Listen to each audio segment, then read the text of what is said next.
السلام علیکم پیارے دوستو، آج کی اس ویڈیو میں ہم آپ کو بتائیں گے پیارے نبی صلی اللہ تعالی علیہ وسلم کے فرمان کے مطابق کھجور اور انجیر کو سردیوں میں ایک ساتھ کیوں کھانا چاہیے اور اس کے کیا کیا فائدے ہیں۔ اور انجیر ایک ایسا پھل ہے جس کا ذکر اللہ تعالیٰ نے قرآن پاک میں کیا ہے۔ اور دوستو، انجیر کی افادیت تو یہی سے واضح ہو جاتی ہے کہ اللہ تبارک و تعالیٰ نے قرآن پاک کی ایک سورت کا نام اس کے نام پر رکھا ہے، اور اس انجیر پھل کی قسم تک کھائی ہے۔ تو پیارے دوستو، پیارے نبی کا نام سن کر آپ نے اس ویڈیو کو لائک تو کیا ہی ہوگا، اور اس ویڈیو کو بالکل ہلکے میں مت لینا، اسے پورا ضرور دیکھنا۔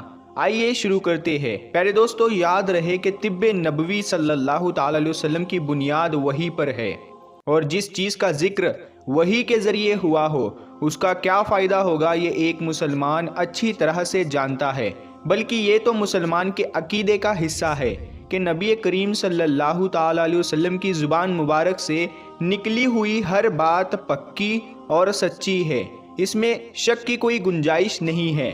آج کی اس ویڈیو میں ہم آپ کو طب نبوی صلی اللہ تعالی علیہ وسلم کی روشنی میں یہ بتائیں گے کہ سردیوں میں چھوارے یعنی کھجور اور انجیر کھانے کے کیا کیا حیران کن فائدے ہیں، اور انسانی جسم پر ان کے کیا اثرات نظر آتے ہیں۔ یاد رہے کہ کھجور پیارے نبی صلی اللہ تعالی علیہ وسلم کی پسندیدہ غذاؤں میں سے ایک غذا ہے، اور انجیر کا ذکر قرآن شریف میں بھی آیا ہے اور حدیث پاک میں بھی اس کا ذکر ملتا ہے۔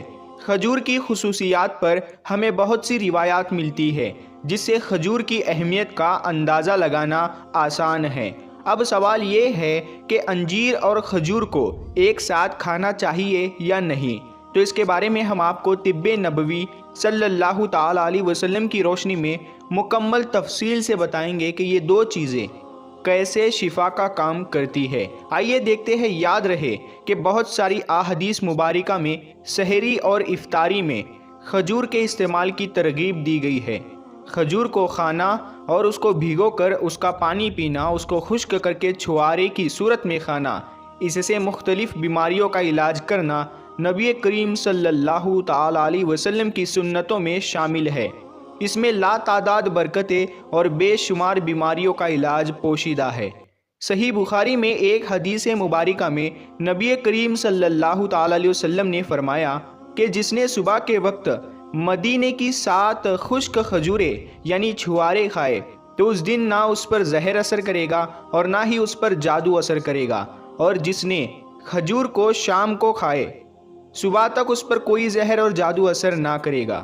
اور دوستو، انجیر کے فائدے تو یہی سے واضح ہو جاتے ہیں کہ اللہ تعالیٰ نے قرآن پاک کی ایک سورت کا نام اس کے نام پر رکھا ہے اور پھر اس پھل کی قسم کھائی ہے۔ یاد رکھے، احادیث میں اور تاریخی روایت سے معلوم ہوتا ہے کہ انجیر عرب کا پھل نہیں ہے اور نہ ہی اس مبارک زمانے میں وہاں اس کی پیداوار تھی، اسی لیے اس کے متعلق ہمیں واضح اور کھجور کی طرح زیادہ حدیث نہیں ملتی۔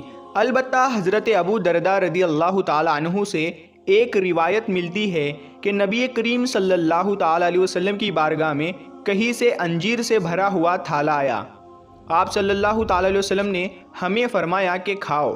ہم نے اس میں سے کھایا، اور پھر نبی کریم صلی اللہ تعالی علیہ وسلم نے ارشاد فرمایا کہ اگر کوئی کہے کہ کوئی جنت کا پھل زمین پر آ سکتا ہے تو میں کہوں گا کہ وہ یہی پھل ہے، کیونکہ یہ بلا شبہ جنت کا میوہ ہے۔ اس میں سے کھاؤ کہ یہ بواسیر ختم کر دیتا ہے اور جوڑوں کے درد میں یہ بہت فائدہ مند ہے۔ اس روایت کو امام ذہبی نے تقریباً انہی الفاظ کے ساتھ بیان کیا ہے۔ دوستو، انجیر وہ پھل ہے کہ جس کا ذکر حضرت آدم علیہ السلام کے علاوہ باقی کئی انبیاء کے ساتھ ملتا ہے۔ انجیر کو کس نبی نے کیسے اور کس مقصد کے لیے استعمال کیا ہے یہ ایک الگ بات ہے۔ البتہ ہم بات کرتے ہیں انجیر اور کھجور کے فائدوں کے بارے میں۔ ان دونوں چیزوں کو ایک ساتھ استعمال کرنا چاہیے یا نہیں، اس بارے میں ہم طب نبوی صلی اللہ تعالی علیہ وسلم کی روشنی میں بات کریں گے، لیکن پہلے آپ کو ان پھلوں سے حاصل ہونے والے فائدے بتاتے ہیں۔ یاد رہے کہ انجیر اور کھجور دونوں میں fibre, copper, magnesium, manganese, vitamin B جیسی چیزیں پائی جاتی ہے۔ ماہرین کے مطابق ان پھلوں کے کچھ ظاہری فائدے ہیں اور کچھ اندرونی فائدے ہیں اور باطنی فائدے ہیں۔ باطنی فائدوں کے بارے میں تو وہ لوگ اچھے سے جانیں گے جن کا تعلق روحانیت سے ہوتا ہے۔ انجیر اور کھجور کے ظاہری فائدے اور خصوصیات سے آپ کو آگاہ کرتے ہیں۔ ماہرین طب کے مطابق یہ دونوں پھل معدے اور آنتوں کو نرم رکھتے ہیں، سڑے ہوئے بدبودار مادے کو پسینے کے راستے بدن سے باہر پھینکنے میں مدد کرتے ہیں۔ یہ دونوں پھلوں کی تاثیر گرم ہے اور دونوں پھل بلغم کو پتلا کرتے ہیں، بدن کو موٹا کرتے ہیں اور بلاکیج کھول دیتے ہیں۔ اسی لیے کہا جاتا ہے کہ یہ دونوں پھل کمزور لوگوں کے لیے خاص نعمت ہے۔ جسم کو تندرست بنانے کے ساتھ ساتھ چہرے کو بھی سرخ اور سفید بناتے ہیں، گردے اور مثانی کی صفائی کرتے ہیں اور پتھریلے مادوں کے اخراج میں مدد کرتے ہیں۔ ماہرین کا کہنا ہے کہ انجیر اور کھجور پیٹ میں قبض ہونے نہیں دیتے۔ کہتے ہیں کہ یہ پھل ذہن کو نرم کرتا ہے اور ان کو کھانے سے نہ صرف جسمانی بلکہ ذہنی تھکان بھی دور ہو جاتی ہے۔ یہ پھل خون سے زہریلے چیزوں کو ختم کرتے ہیں اور خون کے کمی کو پورا کرتے ہیں اور جسم میں پتھری بنانے کو بھی روکنے کا کام کھجور اور انجیر کرتے ہیں۔ ماہرین یہ بات کہتے ہیں کہ انجیر اور کھجور کے دانے کلونجی کے ساتھ کھانے سے گردے، مثانے یا پتے کی پتھری پگھل کر نکل جاتی ہے۔ کہتے ہیں کہ ہائی بلڈ پریشر کے مریضوں کو یہ دونوں چیزیں اللہ تبارک و تعالیٰ کی بڑی نعمت ہے۔ ان کے مسلسل استعمال سے خون کا گاڑھا پن ختم ہو جاتا ہے اور خون نلیوں میں نہیں جمتا، اور انجیر خون کی نلیوں میں جمی ہوئی گندگی کو نکالنے کی بھی طاقت رکھتا ہے، اور اس خاصیت کی بدولت اس کا بواسیر سے مفید ہونا بتلایا جاتا ہے، اور اس بات کی تصدیق طب نبوی صلی اللہ تعالی علیہ وسلم کی ایک روایت میں بھی ملتی ہے۔ انجیر کے بارے میں کہا جاتا ہے کہ یہ بڑھاپے میں انتہائی فائدہ مند ہے۔ دوستو، یہ تھے چند فائدے جو کہ انجیر اور کھجور سے حاصل کیے جاتے ہیں، اور چونکہ یہ دونوں پھل مزاج میں گرم ہے، اسی لیے سردیوں میں ان دونوں کا استعمال مفید ثابت ہو سکتا ہے۔ چلیے اب بات کرتے ہیں ان دونوں کو ساتھ میں کھانے کے حوالے سے۔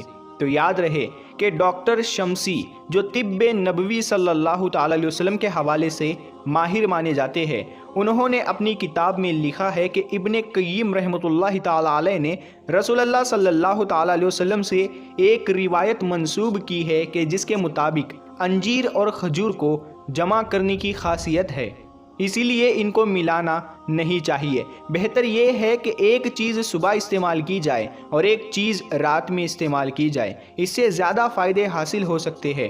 بعض لوگ کہتے ہیں کہ ان دونوں کو ملا کر استعمال کرنا چاہیے، لیکن یاد رہے ہمارے لیے طب نبوی صلی اللہ تعالی علیہ وسلم کی زیادہ اہمیت ہے، اسی لیے ان دونوں چیزوں کو اکٹھا استعمال کرنے سے پرہیز کرنا ہی بہتر ہے۔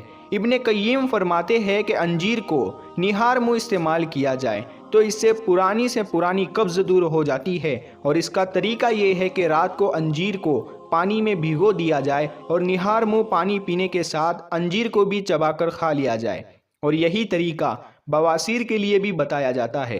میرے دوستو، بے شک اللہ تعالیٰ کتنا رحیم ہے، کتنا کریم ہے۔ میرے دوستو، اگر آپ کو یہ ویڈیو پسند آئی ہے تو ہر بار کی طرح اس ویڈیو کو لائک کریں، اپنے دوستوں میں شیئر ضرور کریں۔ ہم ملتے ہیں پھر ایک نئی ویڈیو کے ساتھ، تب تک کے لیے السلام علیکم، اللہ حافظ۔